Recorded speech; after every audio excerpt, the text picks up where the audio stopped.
Baik, kita buktikan setelah kamu melihat ini. Apa pendirianmu akan tetap sama? Tidak ada jalan lain, selamanya memang Zidane akan begini. Sepertinya melindungi harga diri di depan Zidane tidak penting sekarang, karena sampai kapanpun cinta pertamanya ini memang takkan pernah memberikan izin dia melepaskan diri. Apa? Dia menunjukkan foto yang selalu Mikhail gunakan sebagai ancaman kala Zia membuatnya kacau. Keegoisan Mikhail memang segila itu, meski pada akhirnya jika bertemu dia akan bersikap manis, tetap saja cara itu menekan batin Zia. Maksud kamu apa? Berkali-kali dia memastikan, Zia menunduk dan hanya berharap Zidane tidak menamparnya malam ini. Pria itu nenggeleng pelan seraya tertawa sumbang, hatinya menolak jika wanita di foto itu adalah kekasihnya. Zia, kamu bercanda kan? Ulang tahun aku udah lewat, jangan begini tolonglah. Jemarinya bergetar memegang ponsel itu, hampir terjatuh namun sebisa mungkin Zidane mengatur napasnya lebih dulu. Dia bukan pria pemarah yang apa-apa langsung meledak. Ini bukan hal lucu untuk dijadikan candaan, Zidane. Zia menggeleng berkali-kali, sampai diperlihatkan bukti nyata pun Zidane seakan menolaknya. Pria itu masih menatap Zia bingung sembari sesekali kembali melihat detail foto itu. Siapa yang kurang ajar edit foto kamu begini, sayang? Katakan, Zia. Logikanya percaya dan foto itu benar-benar nyata, akan tetapi hatinya tak bisa. Zia tidak mungkin senakal ini, mana mungkin ini kekasihnya. Zidane menghela napas yang kian terasa berat. Dadanya terasa sesak, oksigen di ruangan ini seakan tak cukup baginya. Untuk pertama kali dalam 2 tahun hubungan, Zia membuat matanya mengembun. Bukan karena terharu, melainkan ini luka pertama yang Zia torehkan dalam benaknya. Itu bukan editan, Zidane. Itu memang aku. Suaranya bergetar, Zia tak memiliki keberanian untuk menatap mata Zidane saat ini. Ya Tuhan, Zia. Untuk pertama kalinya Zidane membentak kekasihnya. Suaranya menggema dan pria itu menggebrak meja sebagai pelampiasannya. Lembut bukan berarti tidak bisa marah, Zidane juga manusia biasa yang tentu saja bisa kecewa. Kamu sadar yang kamu lakukan? Apa yang dia berikan sampai kamu rela melakukan hal segila ini? Tanya Zidane mengguncang pundak Zia kuat-kuat. Demi apapun rasanya jiwa Zidane terguncang luar biasa. Wanita itu selama ini dia jaga, pakaian sedikit terbuka saja Zidane tak suka. Jangankan menginginkan keperawaran, mencium pun tidak pernah. Aku terpaksa. Jika ayahku baik-baik saja waktu itu mungkin hal semacam ini tidak akan pernah terjadi. Jelasnya meminta Zidane bisa mengerti, wajahnya sudah membasah dengan air mata yang mengalir dideras di kedua pipinya. Uang. Kamu jual diri, Zia? Tanya Zidane bahkan hampir tak percaya, pria itu mengacak rambutnya frustasi kala Zia menganggukkan kepala sebagai jawabannya. B*Go. Tol*L. Otak lo di mana Valencia? Zidane mulai kehilangan dirinya, pria manis yang selalu mengutamakan wanita bukan berarti tidak bisa marah. Bukan hanya merasa dikhianati, akan tetapi marahnya Zidane karena wanita itu merusak dirinya sendiri. Siapa? Sekaya apa dia dan berapa kamu dibayar, Zia? Tanya Zidane kini mencengkram dagunya, kesalahan sebesar apapun mungkin bisa dia terima. Akan tetapi tidak dengan hal ini. Lepas, Zidane. Sakit. Berapa kali? Zidane melepas cengkaramannya, pria itu kembali menatap ponsel yang masih memperlihatkan foto Zia dalam pelukan pria yang hanya terlihat bagian dadanya itu. 1 kali, 2 kali, 3 kali, 4 kali. Zidane berdecak tak percaya, bahkan kala dia menyebutkan 4 kali Zia masih menggeleng. Tiada yang lebih perih selain mengetahui fakta wanita yang dia jadikan tujuan untuk menjalin cinta di masa depan justru menyerahkan diri pada pria lain hanya karena uang. Terpaksa tapi lebih dari 1 kali ya, Zi. Seperti ejekan tapi Zia tak bisa melawan karena memang benar adanya yang Zidane katakan. Sekalipun dicaci dan dianggap murahan, Zia takkan menyangkal karena faktanya demikian. Maaf, Zidane. Hanya itu dia ungkapkan, karena hendak menyalahkan Mikhail rasanya tidak adil. Dia menerima bahkan paham apa yang Mikhail inginkan jika tengah bersamanya, seakan hal itu menjadi candu yang juga dia inginkan pada akhirnya. Arggh. Zia. Jadi selama ini, kamu sulit dihubungi karena ini. Tidur dengan pria lain. Iya. Aku membohongimu, sekarang kamu pahamkan kenapa aku berbeda dan bahkan lupa tanggal jadian kita. Dia menatap mata Zidane yang kini memerah, meski sebelumnya Zia takut jika Zidane akan membencinya, akan tetapi mempertahankan Zidane sama halnya dia menyiksa pria itu perlahan. Kita akhiri sekarang saja, pelak Asteris R sepertiku tidak pantas kamu jadikan tujuan lagi, Zidane. Tutup mulutmu, sentak Zidane kemudian, pengakuan Zia lebih menyakitinya lagi. Tamparan itu terasa pedas, sakit dan bahkan pipinya sedikit kebas. Tamparan pertama dan mungkin terakhir dari Zidane akhirnya dia rasakan. Zia tidak marah, dia bersyukur dan merasa lebih baik karena dengan begini artinya Zidane akan menerima keputusannya. Pulanglah, hari sudah malam dan aku butuh istirahat. Kemarin malam dia membuatku sampai tidak berjal. Zia, stop. Zidane menutup telinganya rapat-rapat, ucapan Zia seakan benar-benar menunjukkan dia wanita nakal. Pria itu berlutut dan berharap Zia berhenti mengatakan omong kosong itu. Stop, jangan mengatakan omong kosong yang begitu lagi. Aku tahu kamu tidak akan segila ini. Tahu apa kamu tentang seks Asteris S? Hal semacam itu bukan omong kosong, Zidane.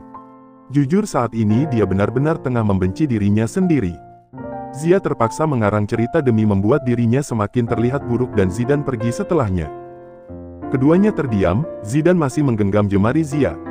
Berharap sekali ini hanya mimpi belaka. Zidane. Diam, Zia. Biarkan aku tetap di sini sementara. Susah payah Zia menahan air matanya, setelah Zidane benar-benar pergi mungkin itu akan jadi terakhir kali. Kenangan manis terhapus begitu saja dan kalah dengan pria yang datang membawa harta dalam hidup Zia.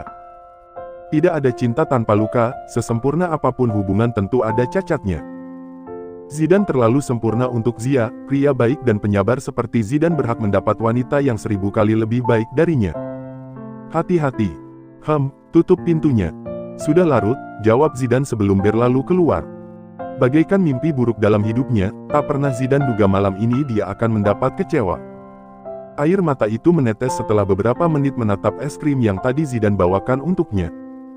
Cair, tuturnya menggigit bibirnya kuat-kuat, setelah kepergian Zidane barulah dadanya terasa luar biasa sesak. Lebih sesak daripada ketika menangis di hadapan Zidane beberapa saat yang lalu. Jika ditanya apa dia siap kehilangan? Jelas saja tidak. Cintanya pada Zidane sedalam itu, pria pertama yang membuatnya mengerti betapa berartinya dunia. Dan kini, Zia harus rela kalah sebagian hidupnya benar-benar pergi karena mau sedalam apapun cintanya tetap saja dia pengkhianat. Dia kenapa? Entahlah, pubertas mungkin. Ibra asal menjawab, sudah larut malam dan Mikhail masih mondar-mandir di halaman depan rumahnya. Kanaya kembali dibuat bingung setelah sebelumnya dia merasa lebih baik dengan perubahan putranya.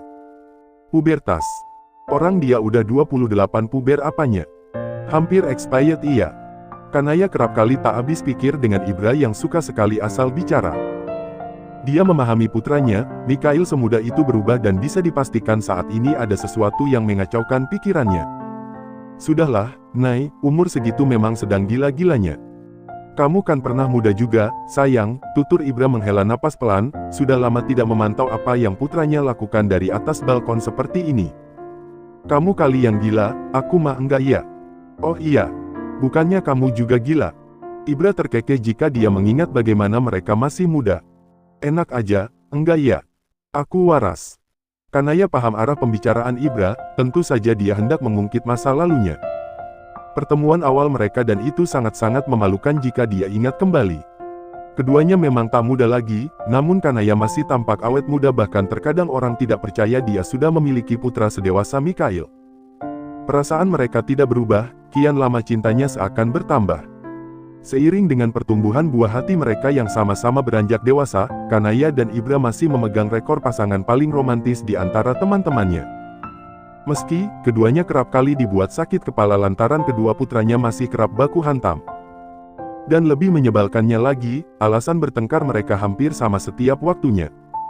Cek, apa kita jodohkan lagi saja, Nay?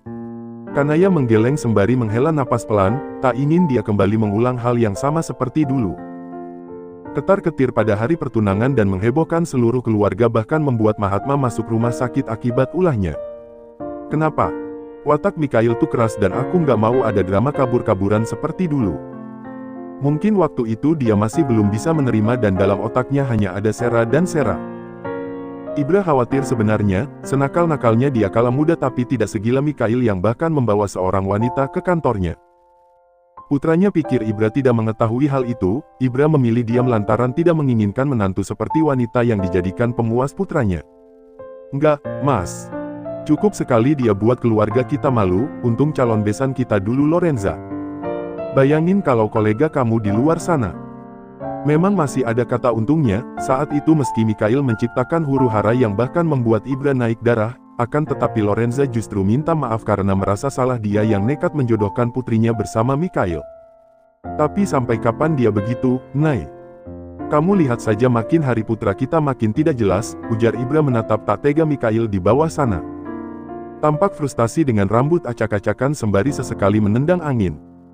Entah masalah apa yang tengah pria itu hadapi, rasanya tidak mungkin jika berkaitan dengan pekerjaan karena sudah Ibra pastikan semua baik-baik saja. Mana aku tahu, kamu seharusnya yang tahu kan kamu papanya.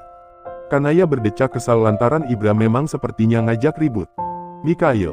Hah. Panggilan Ibra cukup kuat dan menyadarkan pria itu. Mikhail mendongak dengan tatapan penuh tanya kenapa mereka berada di atas sana. Ada masalah apa? Bukankah semua sudah selesai dengan baik, Mi? Tidak ada, aku hanya cari angin, Pak. Alasan paling tidak masuk akal, padahal kamarnya begitu sejuk dan nyaman. Kalaupun dia butuh angin segar jendela kamarnya tinggal dibuka lebar-lebar. Masuk, Mikhail. Sampai kapan kamu mondar-mandir di sana? Iya, Ma. Kanaya berucap dengan nada sedikit memaksa, pria itu memang kadang sedikit aneh. Dia tidak membantah perintah sang mama, Mikhail benar-benar masuk meski dirinya masih sangat ingin berada di luar. Dengan langkah gontai Mikhail berlalu meniti anak tangga, dan kala melewati kamar adiknya hati pria itu terketuk untuk masuk lantaran alunan musik melow itu terdengar halus di telinganya. Dasar gila, keraskan lagi, Syakil. Kalau perlu sampai tetangga bisa dengar. Suara musik itu benar-benar menggema kala Mikhail berhasil masuk ke kamar adiknya. Pria itu bersandar dengan buku yang dia letakkan di atas wajahnya sebagai penghalang cahaya. Cek, kakak mau apa ke kamarku? Mama ketar-ketir dari tadi, mabok lagi. Iya kan? Syakil asal menebak dan kini mengembalikan buku itu ke tempat seharusnya. Sembarangan. Aku tidak segila itu. Mikhail menutup pintu dan kini menghempaskan tubuhnya ke atas tempat tidur Syakil. Dasar kotor, bajumu keringat semua gila. Cek, aku tidak sekotor itu, Syakil. Dia menatap langit dan kembali melanjutkan kegalauan setelah sebelumnya terganggu oleh orang tuanya. Ada hal yang sangat sulit Mikhail ungkapkan kali ini, kenapa dia harus datang di waktu yang tidak tepat seperti tadi. Aku suka lagunya, ulang lagi Syakil. Tumben suka lagu yang begini, biasanya telingamu sakit mendengarnya. Sedikit aneh namun Syakil menuruti kehendak sang kakak yang kembali ingin mendengarkan lagu solois terkenal itu. Syakil, boleh aku bertanya sesuatu? Tanya Mikhail dengan suara datarnya, biasanya sang kakak hanya bisa marah dan masuk untuk membuatnya naik darah. Akan tetapi, kali ini sepertinya berbeda. Hah? Boleh, tanyakan saja. Baru kali ini kakaknya butuh informasi, biasanya justru terbalik. Menurutmu, mencintai pacar orang itu salah tidak? Wah, pertanyaanmu berbobot sekali, bos. Dia mengejek pertanyaan Mikhail yang seakan tak sesuai umurnya. Hal semacam itu harusnya dia pahami sendiri tanpa perlu bertanya lebih dulu. Jawab saja apa salahnya. Mikhail berdecak kesal lantaran Syakil tak kunjung menjawab pertanyaannya. Menurutku jika hanya mencintai pacar orang sepertinya tidak masalah, selagi tidak merusak kebahagiaannya. Dia menarik sudut bibir begitu tipis kala mengutarakannya. Pertanyaan Mikhail seakan menjelaskan bagaimana dia saat ini mencintai sesuatu yang bukan haknya. Kalau sudah terlanjur merusak kebahagiaan mereka bagaimana? Ia tanggung jawab. Jika sampai di titik itu artinya bukan lagi sekadar mencintai, tapi merebut. Mikhail menekan setiap kata-katanya, entah kenapa dia mendadak emosi lantaran sejak dahulu hal yang tidak pernah berhasil dia lakukan ialah merebutnya. Benar, kita harus tanggung jawab, kan? Seru Mikhail bangkit dari tidurnya tiba-tiba. Entah kenapa kebiasaan sekali mengejutkan seperti ini. Mungkin kakak saja, aku tidak pernah merusak hubungan orang. Sentaknya merasa terhina lantaran Mikhail begitu semangat seakan Syakil sejenis dengannya. Cupu, kalau memang lelaki sejati lakukan saja. Tidak selamanya merusak itu hal buruk, Syakil. Dimana yang namanya merusak itu buruk, tapi tunggu. Ngomong-ngomong, hubungan siapa yang kakak rusak? Tiba-tiba penasaran dan ini adalah kali pertama Mikhail memperlihatkan perihal hatinya pada Syakil. Kamu tidak perlu tahu, ini urusan orang dewasa. Dia berlalu setelah membuat tempat tidur Syakil tak beraturan. Dia yang jatuh cinta tapi yang kena imbas serumah.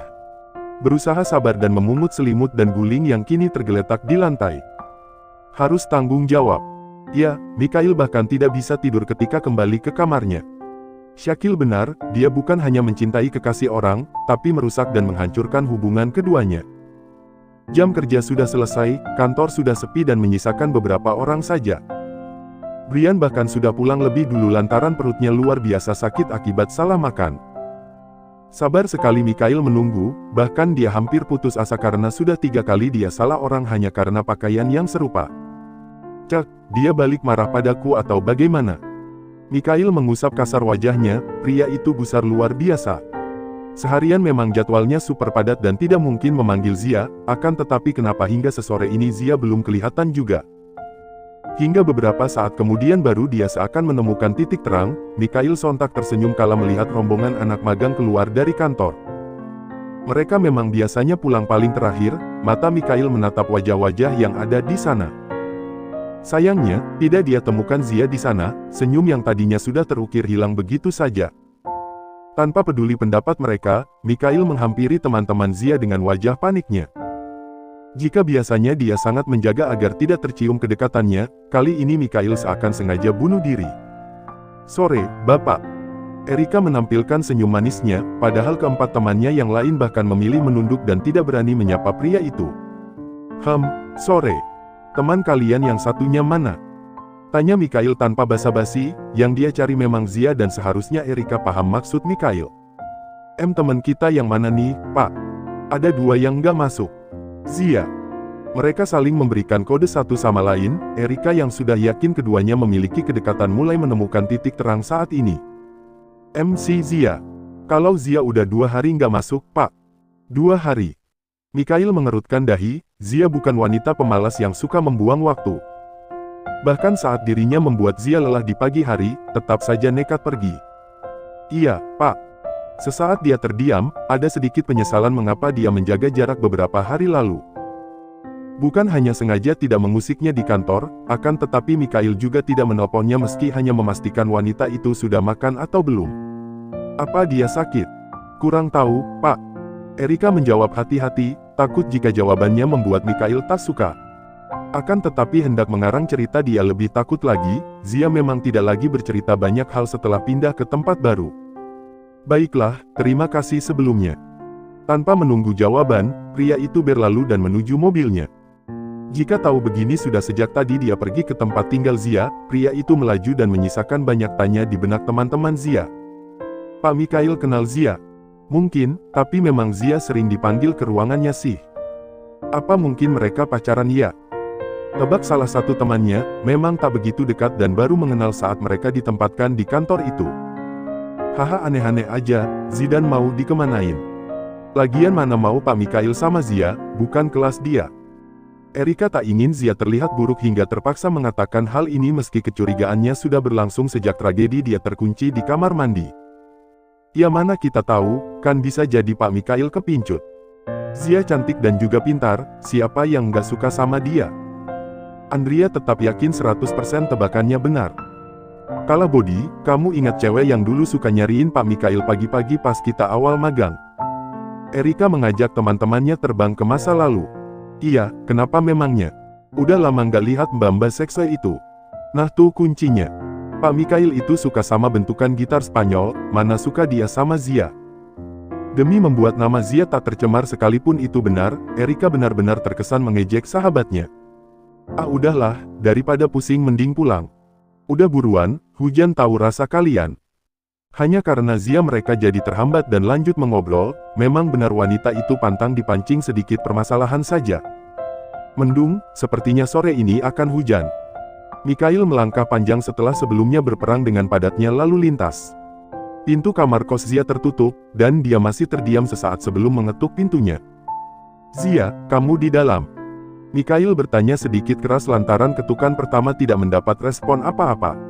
Pria itu menghitung jumlah sepatu dan sandal yang ada di rak sepatu. Berkurang, dia pergi kemana sore-sore begini? Khawatir. Tentu saja, jika nanti hujan bagaimana? Sementara anak itu takut sekali basah karena tetesan air dari langit.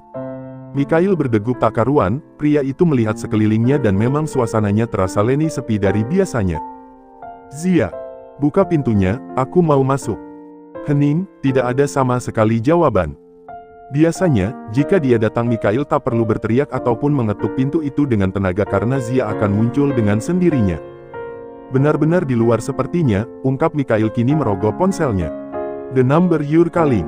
Ace, kamu di mana?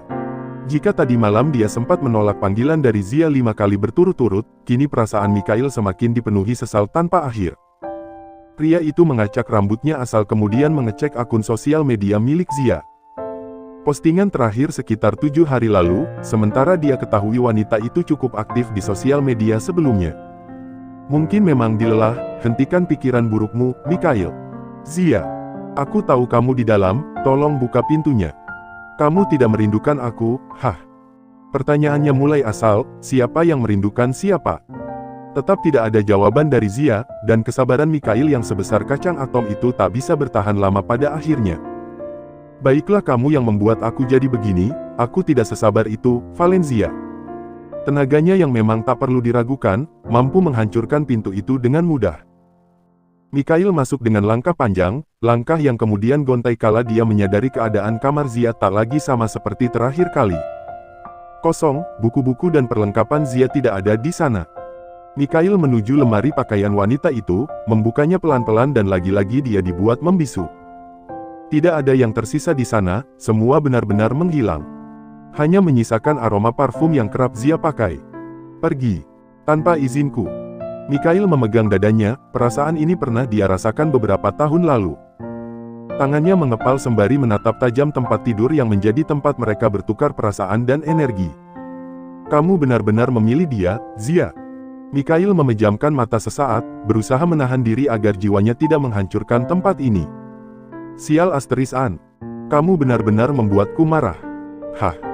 Mikhail menoleh cepat kala menyadari pintu yang sudah rusak itu seperti didorong pelan-pelan. Kamu gila. Kenapa harus merusak pintunya?